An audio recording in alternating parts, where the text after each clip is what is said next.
Mr. Zuckerberg, I'm the largest user of Facebook in all the EU institutions in terms of followers, in terms of engagement, so I'm your best client here in the room. I've no idea of the value of that, but I'm pleased to see you, as I hope you are me.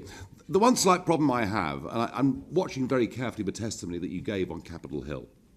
Time and again, people asked you, is this genuinely a neutral political platform? And you come up with the same line again and again. It's well crafted.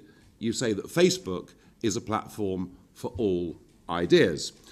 Now, historically, of course, it's true that through Facebook and other forms of social media, there is no way that Brexit or Trump or the Italian elections could ever possibly have happened. It was social media that allowed people to get round the back of mainstream media. Now, perhaps you're horrified by this creation of yours and what it's led to. I don't know. But what is absolutely true is that since January of this year, you've changed your modus operandi, you've changed your algorithms, and it has led directly to a very substantial drop in views and engagements for those that have got right of centre political opinions. The facts are very clear. Just look at President Trump's numbers on a much smaller scale. Look at mine. Look at thousands of other conservative commentators. And on average, we're down about 25% over the course of this year.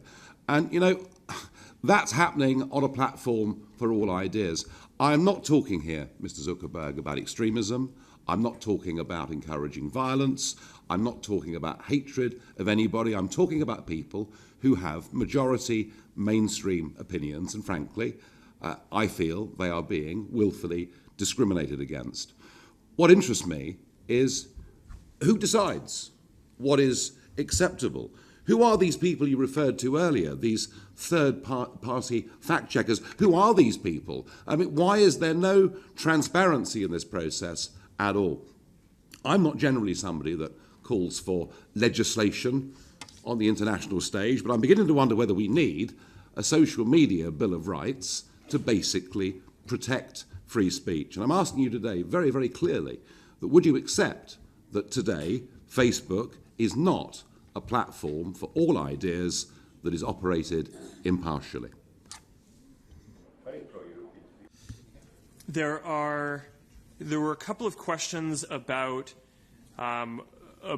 political bias that I want to touch on, because I think that this is a very important topic. As a couple of you mentioned, we are committed to being a platform for all ideas. That means that we want to make it so that people can come to our service and share any idea across the political spectrum.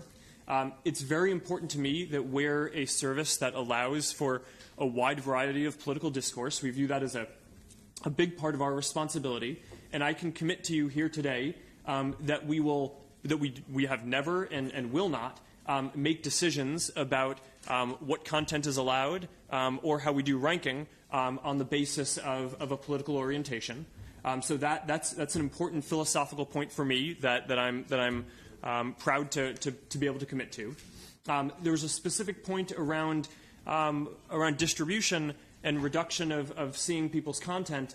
And on that, what I'd just say is we've made a number of changes this year to make sure that we're showing people's friends and family and community content more than public content in general. So a lot of the feedback that we've heard from people is that they come to Facebook because they want to stay connected to people.